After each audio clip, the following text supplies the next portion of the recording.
Today we again gather as a campus community. First, we gather to celebrate our achievements of the past year. Second, we gather to reflect on our continued journey to achieve our statutory mandate of being a premier, nationally recognized metropolitan research university. And finally, we gather to reaffirm and recommit to the achievement of this mandate. This is our 12th such gathering. As we often say, where we lead, others follow. Convocations such as this have now become commonplace at colleges and universities across Kentucky. Now let's stop and think for just a second about what we just said. That is, where U of L leads, others follow. Our actions at U of L reflect a deep commitment to our core values. For example, 13 years ago, we became aware of a street on our campus called Confederate Place.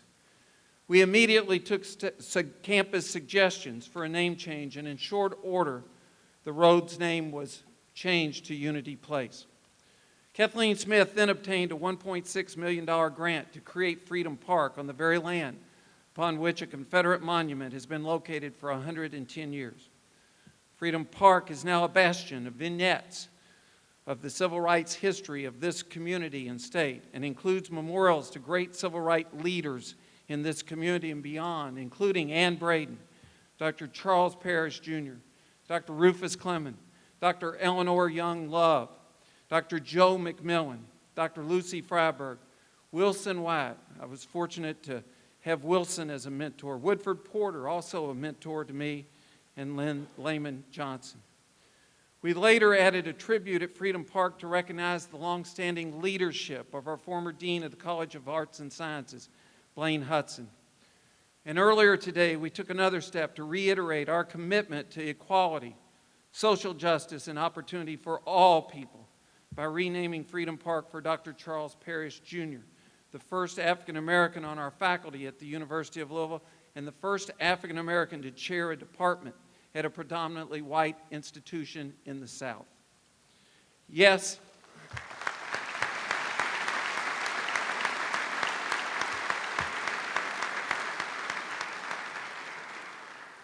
Dr. Parrish's daughter, in fact, is here with us.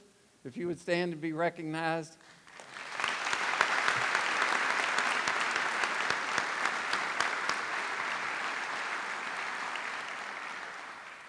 Yes, diversity, social justice, respect for all individuals are core values at the University of Louisville, a theme of our 2020 plan, something that we are committed to daily and not just when it's politically correct.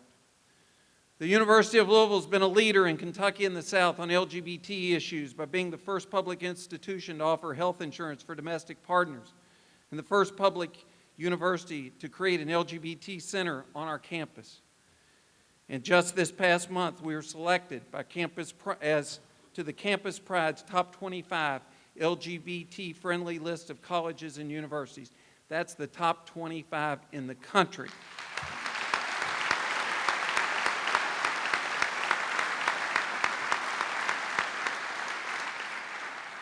We began paying a living wage to our employees long before actions by the city or state. Our sustainability initiatives continue to be nationally recognized. Few, if any, have done more than the University of Louisville to not only reduce our carbon footprint, but to convert brownfield sites into beautiful, valuable campus facilities. We have again this year been recognized as Sierra's Club, Cool School, the only school in Kentucky to make the list. And U of L's recently been chosen as one of the top 25 healthiest colleges in the United States. We are expected to lead. We have done so, and we will continue to do so.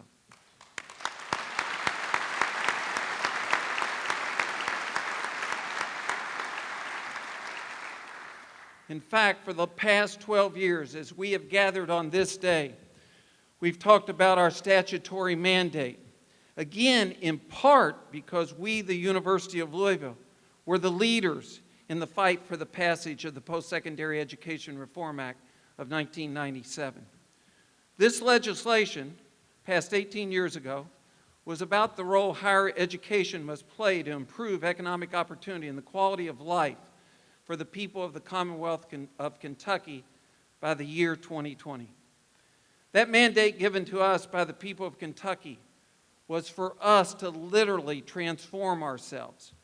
It was a mandate to change. For you see, in 1995, a respected journalist, Ben Hirschberg, wrote a series of stories about the University of Louisville, calling us a mediocre institution and quoting our own faculty as saying that top students' best chance for a good education was to look elsewhere. Shortly thereafter, Governor Patton and state policymakers knew that a great university in the state's only major metropolitan area was the key to a better community, a better region, and a growing Kentucky. And so for each of the previous years this convocation has been held, we've been able to say that we've been true to the Post-Secondary Education Reform Act of 1997, and we can say this again this year.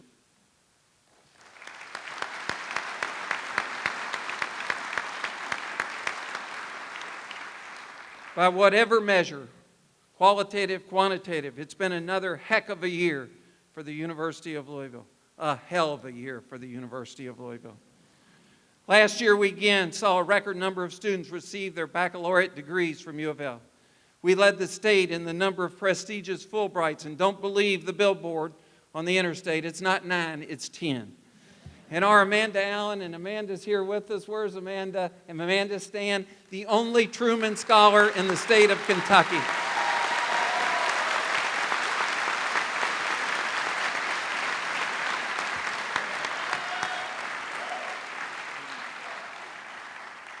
Last year, we exceeded our goal for PhDs awarded. Last year, NSF research expenditures were over $179 million, again exceeding our goal. Last year, we received numerous recognitions and citations, including the Health Enhancement Research Organization's Executive Health Champion Award in recognition of our Get Healthy Now program. We received the Gold Neighbor Award from the U.S. Army at Fort Knox, reinforcing our commitment to both active military personnel and veterans. We received the Down Syndrome of Louisville Humanitarian Award in recognition of the work you, our faculty, our staff, and our students do every day in our community. And we will soon receive the 2015 Higher Education Excellence in Diversity Award, the only national award that recognizes colleges that demonstrate an outstanding commitment to diversity and inclusion. Last year, we were reaffirmed as a Carnegie Community Engagement University. We hold both this designation as well as that of a Carnegie Research University with very high research activity. Last year, we celebrated the achievement of being one of only 52 public universities in the nation to have been successful with a $1 billion capital campaign. And last year, you, our faculty, in the most difficult and trying of times, again went well beyond the expected, receiving recognition awards too numerous to list, such as Guggenheim's and entry into national academies. Our list of accomplishments go on. Yes, another special year, another year of building on the great history and tradition that is the University of Louisville. Again, this happened, this progress happened because of you, our students, our faculty, and our staff. And we recognize that this amazing trajectory that we're on has not been easy, for there have been challenges. A friend of mine, a respected scholar, has written about what he's identified as the period of privilege for the academy, and then the more recent times, which he refers to as the period of non-privilege. The period of privilege began after World War II with the enactment of the GI Bill. In the 1950s, the space program brought attention to the importance of scientific research. In the late 50s and 60s, we saw the creation of the Perkins Loan Program and Pell Grants to expand higher education opportunities. In the 1970s, there was the war on cancer. In the 1980s, the Bayh-Dole Act. The late 1990s, the NIH doubling of research funding for medical research, and the federal government's commitment to the Human Genome Project.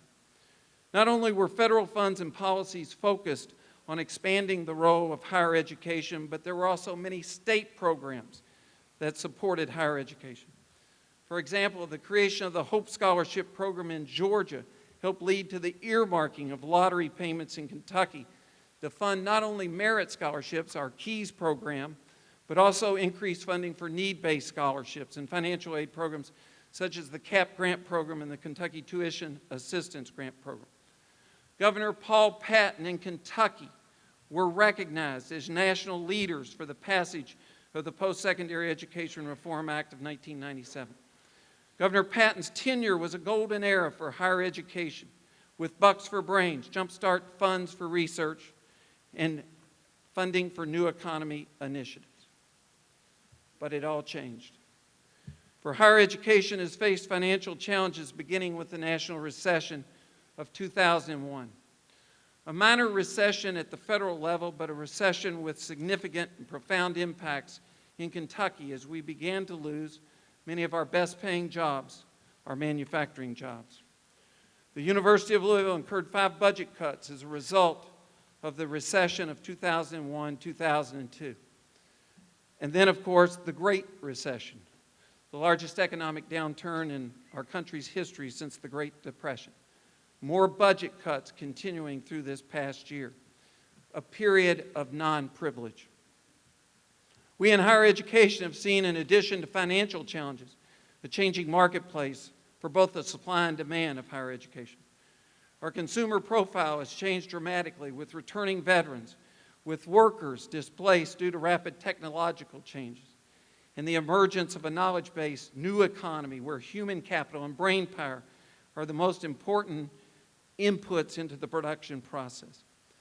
Policymakers also rightfully expect transfer students to move seamlessly from community college to our 4-year campuses. And we're expected to serve the unders, the underprepared, the underrepresented, and those with low income. In addition, the supply of higher education has changed, with the fastest growing sector of higher education in recent years being the for-profit, proprietary institutions that provide education to anybody, at any place, at any time. The regulatory environment facing higher education has changed dramatically over the last 15 years, the period of non-privilege. Public policy makers have sought to rank higher education institutions. Now, an economist would argue that more information does improve the consumer decision-making process. But rating over 5,000 different colleges with varied missions, diverse constituencies, and markedly different financial positions is not, as described by one Obama official, like rating a blender. In addition, today we're not only to be teachers and researchers, but we're expected to be economic developers. And that means direct job creation with a focus on specific job skills, not the creation of human capital, as Nobel laureate Gary Becker has shown occurs with the investment in higher education. We are to be engaged in our communities through our teaching, our research, and our outreach, improving health care, improving social services, improving economic opportunity. Yes, the expectations of the academy have increased despite funding cuts. But you know what? That's okay. For at U of L, we embrace these expectations, and these challenges are opportunities. And of course, we, the academy, have often been our own worst enemy. The integrity of the academy has been rightfully criticized with high-profile events on other campuses that run counter to the very values that we, the academy, hold dear. So while higher education during the period of privilege was viewed as the solution to the issues facing our community, region, and nation, today higher education is often described as a problem to be fixed.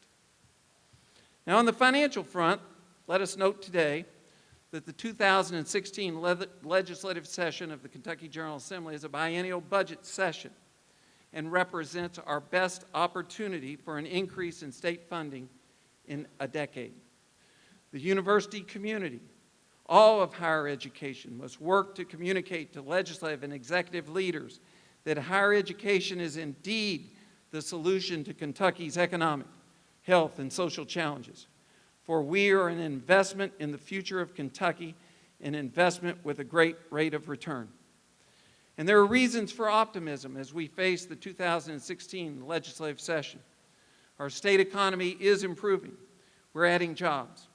State revenue is growing. For the fiscal year that ended June 30th, 2015, the state had a revenue surplus of $165 million. And the estimated revenue surplus for the current fiscal year is over $200 million. But we also know that our state continues to face a structurally imbalanced budget with recurring expenditures greater than recurring revenues, and that, as always, the demand for state funds will exceed those funds that are available. So it is for us to aggressively work with our friends and constituents to convince policymakers in Kentucky to follow the post-recession lead of 41 other states that are now reinvesting in higher education. Unfortunately, a recent report put Kentucky and West Virginia last among all states in the investment of higher education for 2014 and 15. New state funding must be a university priority, a priority of faculty, staff, students, trustees, alumni, and all friends of the university. And let's be brutally honest, remembering the words of Pogo. We at the University of Louisville have perhaps at times been our own worst enemy. For we can be an institution divided. A number of years ago, one of our mantras was, we're one university. Not undergraduate or graduate, not health sciences or Belknap, not athletics or academics, not teaching or research, but one university. Over time, faculty, senate leadership, and some in the athletics program have asked me why I no longer talked about one university. My failure to do so was a mistake. We must overcome the divides that distract us from our work, and we must maintain a singular focus on our students and our community. United, we will succeed.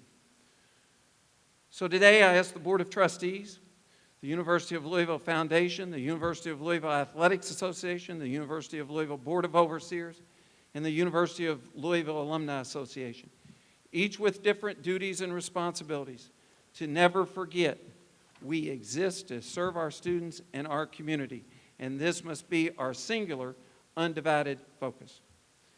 For example, only by coming together as one can we proceed with our next capital campaign of $1.5 billion. And let's not forget that our private support for our programs at U of L for the current year is $154 million. State support is $139 million. Clearly, no institution values honest, open dialogue, discussion, alternative views more than we do. We cherish different ideas and debate. Today and always, a core value at the University of Louisville will be shared governance. But while we value debate and exchange of ideas, in some cases, we've let our divisions and disagreements be based not on facts, realities, and meaningful dialogues, but on perception, emotions, and personalities. It's time to overcome these divides. While this has been another remarkable year in the life of the university with so much to be proud of, so much to build upon, some on campus have said they do not feel the exuberance and joy that should accompany our successes. Some have said that they do not feel the energy and enthusiasm that comes with major achievements and accomplishments. In fact, some have said they feel beaten down. In some ways, this is understandable. Budget cuts are hard. Change is hard. Uncertainty creates anxiety. Divides and divisions sap our time and energy. Last year at this very time when we met, we said to continue to move forward, we had to continue to change. We said at this very gathering that we could not continue to do what we've done in the past to do more in the future. We knew then that we had to climb higher in the tree and that it would be difficult. During the last year, we've made changes in our organizational structure. We've made changes in key personnel, including the elimination of 2 vice presidents' positions. We've made changes in processes and ways of doing things at the university. And we have moved forward with a first-class, outstanding private practice plan for our physicians. A big change from the past. And finally, we've had hard discussions about our future through the University of the 21st Century Initiative. Second, it could be that we feel discouraged because there is a small but vocal minority in our community that do not feel the same sense of achievement and accomplishment that defines the University of Louisville. In fact, I was told by one individual that a few outspoken critics of ours believe the university has gotten too big for its britches, whatever that means. So we must do more to educate our many constituents on what it is that we do every day. In the words of my friend Michael Crow at Arizona State University, it doesn't matter how much we communicate, it's not enough. A priority for the year ahead is to better educate the public of the true work of the university. Equally important, we must continue to better improve our own internal communications. In 2006, at the conclusion of our annual Board of Trustees retreat, our board applauded the university for our successes, not only over the prior year, but from the beginning of the Post-Secondary Education Improvement Act. At that meeting, our board gave us 3 clear charges going forward. First, since we'd been successful moving forward with our strategic plan, the Challenge for Excellence, it was time to begin a campus discussion around a new plan, the product of which, of course, became the 2020 plan. A second charge from our board was that it was time to rebrand the university. Dare to be great was stale. It was old. We were achieving greatness. Third, we were asked to begin a capital campaign. But interestingly, the board also made a fourth request of the university at that time. The board implored us to do more to celebrate our successes. Great things are happening at the university. They still are. But we haven't and often don't take the time to recognize and celebrate the contributions, work, achievements of you, our faculty, students, and staff. The University of Louisville has much to be proud of, and the campus must not be afraid to celebrate our successes, and we must do a better job of recognizing and thanking our faculty, staff, and students for what you do on a day-to-day basis. A couple of years ago, our youngest daughter, Jackie, who's with us, met a remarkable young man named Drew Hilliard. She brought Drew into our lives. Drew graduated in 2001 from Manual High School. I was not yet in this position. If I had been, I would have tried hard to recruit Drew to come to the University of Louisville. But I would not have been successful. For Drew was committed to service to God and country. He attended the U.S. Naval Academy. After his graduation while on active duty, Drew was diagnosed with a deadly cancer that he fought gallantly for a number of years. With the recurrence of the cancer a little over a year ago, Drew received treatment from several different world-class medical centers around the country. Yet on 2 occasions, he was referred back to the University of Louisville, the University of Louisville's James Graham Brown Cancer Center. In the end, Drew, at age 32, lost his fight. In communicating Drew's passing to one of our oncologists who helped treat Drew, our faculty member responded with sadness and remorse, but said, "Drew's tenacity and courage will have a lasting and meaningful impact on me and my group. We need to move our ideas, our research into the clinic now. Now." And so it is. We have more to do, and we must have a greater sense of urgency. It's time to implement the plans developed as part of the University of the 21st Century, now. With the potential for $60 million in private support, it's time to move forward with our collaborative, multidisciplinary health initiatives, where we have the opportunity to be world-class. And while the economy in Kentucky has improved, we still have 80,000 fewer manufacturing jobs today than we did a decade ago. You and I as consumers will always want to purchase the latest product. We'll always want to consume. So products will be produced. It's our job to make sure that they're produced in Kentucky using additive manufacturing technologies, which we at the University of Louisville are the best at anywhere. So it's time for the University of Louisville Foundation to start the construction of a world-class home for our Institute of Product Realization in the Belknap Engineering and Applied Sciences Park. We must move forward now. And while a few programs of excellence have already been identified in our University of the 21st Century, it's time to pick up the pace. especially with the process for identifying other areas of collaboration which are important to our community and state, and where we have the ability, again, to be world-class. The time is now. Provost Neville Pinto has presented a roadmap for moving forward with the University of the 21st Century to our Board of Trustees. It's time to move from plan to implementation now. Neville and I will soon be holding campus forums to discuss our next steps. We must have a greater sense of urgency in ensuring our partnership with Kentucky One is fully performing, including the very difficult challenge of physician alignment of our two organizations. The time is now. And after years of tuition increases and years of budget cuts, it's time to ensure that our university remains affordable to all students. The time is now. And we must address the market inequities which you, our faculty and staff, face as a result of budget cuts. The time is now. Last year, our theme at this time was that we've come too far as an institution.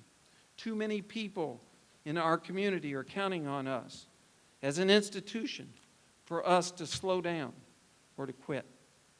We said we could not, in the words of the Navy SEALs, ring the bell. We could not be discouraged by our challenges or obstacles. What was true then is even more true now. We as an institution cannot ring the bell. So let's be clear. Number one, we must aggressively fight for financial support in the upcoming legislative session. Two, we must come together as one institution with an unrelenting passion for our students and continued betterment of our community. Three, we must better communicate the mission, work, success of the university while unapologetically celebrating our successes. Four, we must take the work of the University of the 21st Century discussions and, as we like to say, make it happen. And finally, we must have a greater sense of urgency to ensure our promise of the future and the achievement of our statutory mandate. The time is now. For you see, we're here today, and we're again reminded that there are more Drew Hilliards waiting for us to find better treatments for cancer. We're reminded, and Stephanie's here, that Principal Stephanie Nutter has another class of young children from single-parent families and low-income families starting their education at J.B. Atkinson and Duncan Street in West Louisville. And they're sitting there on the gym floor with the hope of going to college and being asked, what year will you go to college? We're reminded that Beth Fuller, who's with us today, who received her national certification as a result of a gift that we got from Jack and Debbie Oxley, and we'll be recognizing the Oxleys tomorrow night at our football game for their support. But Beth has another class of excited fourth graders at Carter Elementary School, also in West Louisville. We're reminded of Major General Peggy Combs and our partners at Fort Knox and other active duty military personnel and veterans alike who are counting on us. We're again reminded of Dr. Kevin Cosby and our friends at Simmons College of Kentucky, where Dr. Charles Parrish started his renowned academic career. And we know that Simmons College of Kentucky is our valued partner in ensuring that higher education is available to all of God's children, to all of God's children. Daily as I enter the Oval to our campus, I read and then I reread the banner of the words of former U of L trustee Chair Woodford Porter. Education is the great equalizer. Indeed, it is. We're reminded of the patients who come daily to Park Duval Community Health Center to see Dr. O, who's with us today, or come to Portland Community Health Center to see Dr. Bill Wagner. And we know the roles that we play with these valued partners. And then, most importantly, we're reminded daily that there are more Victoria Allens from Auburn, Kentucky. And if the Victoria Allens of our state, those students who want a world-class education, feel that they have to leave Kentucky to get that education, the research is clear. The probability or likelihood that they'll ever come back home is greatly diminished. And we cannot let that happen. In 1997, I left my family and job at another school at considerable cost to my family, to join Governor Patton at his request to work on the Post-Secondary Education Reform Act of 1997. I did so because I believed in a better Kentucky. Later, I had the opportunity to work for a higher education superstar at the University of North Carolina, Chapel Hill, Dr. Michael Hooker. Michael, who himself lost his fight with cancer at age 53, reminded me daily that there's only one reason for public institutions to exist, and that is to serve the public, to serve the people of our state. Let us never forget why we as an institution exist. The Apostle Paul wrote to his mentee, Timothy, "We have been given a race to run." So for whatever my remaining time at the University of Louisville may be, my race, my singular focus, will continue to be on our students in our community. Thank you for all you do. Have a great semester.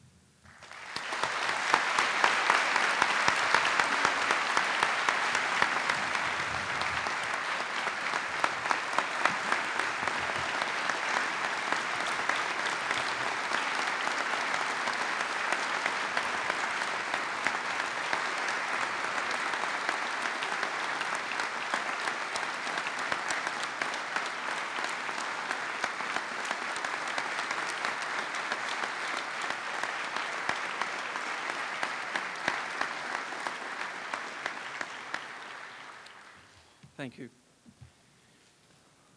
For 13 years, I had a great honor and a great privilege to work with one of the finest individuals and most outstanding educators I'd ever known. The highest praise I could give Dr. Shirley Willingantz was that she cared. She cared deeply about you, our faculty, our staff, and our students. Shirley is with us today, and she's going to be part of a very special presentation. So as she now comes forward, would you show to her your appreciation for all that she's done for this university over many, many years.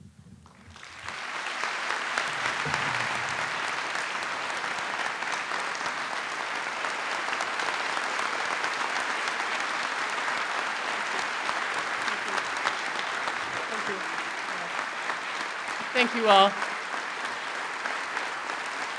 Thank you.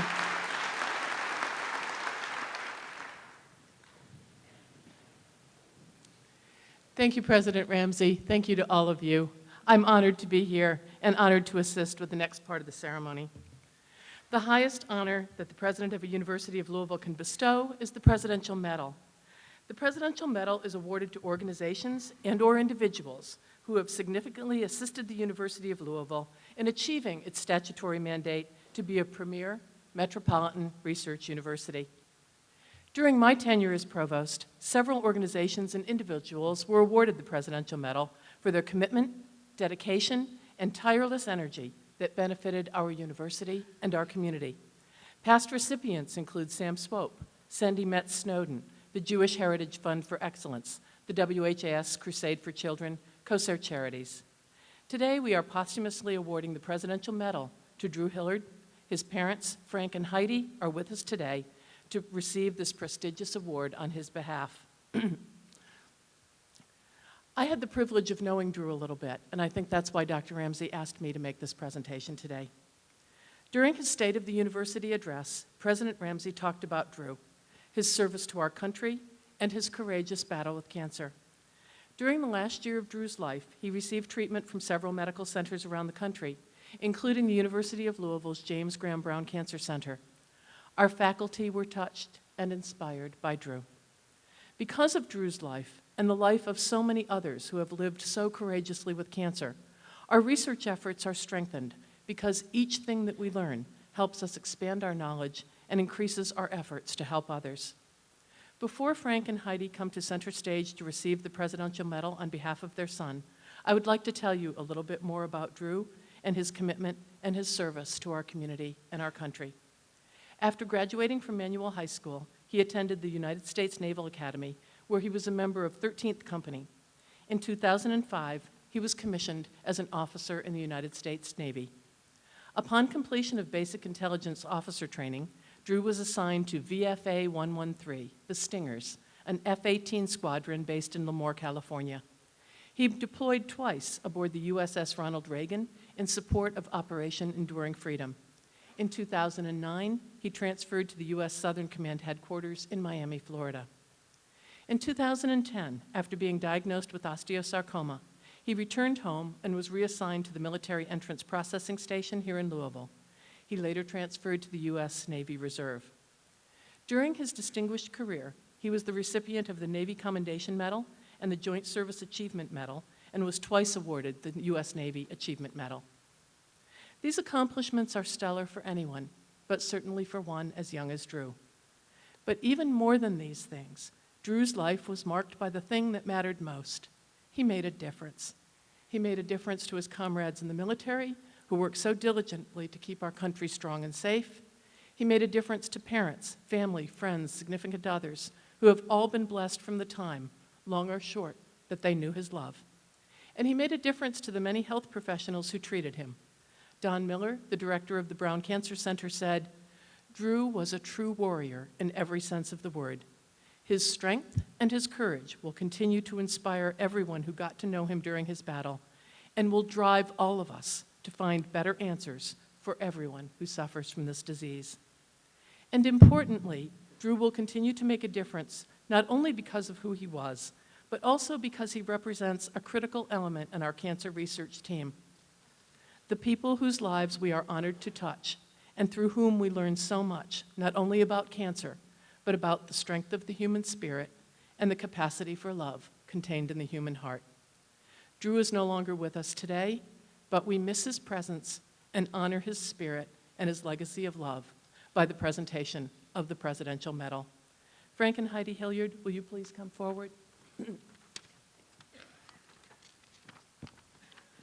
There are a few other people on the stage who will assist me today in making this presentation of the Presidential Medal, and also of a Kentucky House of Representatives citation from Representative Larry Clark.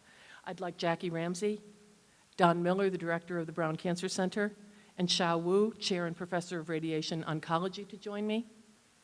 Drew drilled with the Navy Reserve, Office of Naval Intelligence 1992. Representing that unit today are Lieutenant Commander Joe Dablow, the Director of Planning and Operations for Undergraduate Affairs, and Lieutenant Junior Grade Lucas Dwelly, a U of L alum.